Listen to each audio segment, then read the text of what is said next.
DJ पारस निषाद की तरफ से होली की शुभकामनाएं। आप सबको हैप्पी होली। डीजे पारस निषाद की तरफ से होली की शुभकामनाएं। आप सबको हैप्पी होली।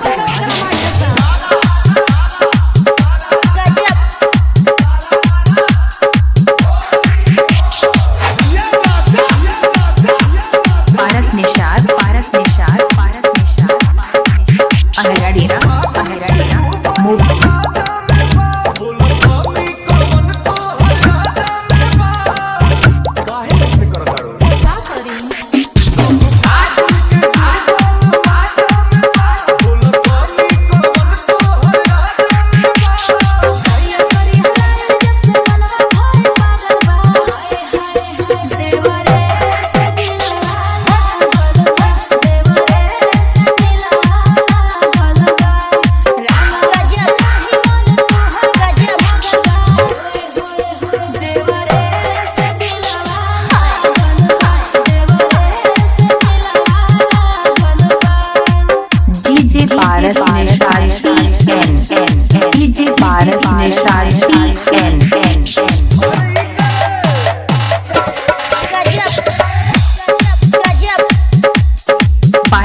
मोबाइल नंबर 8983461169 पर संपर्क करें। डीजे पारस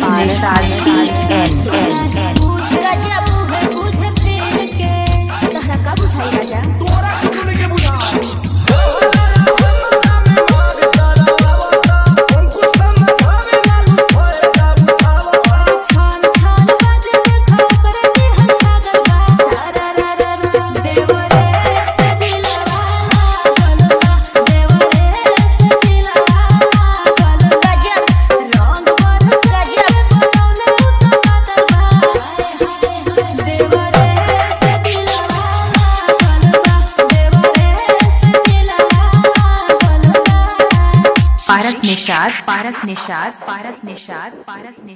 अहरा डेरा मोबाइल नंबर 8983461169 पर संपर्क करें।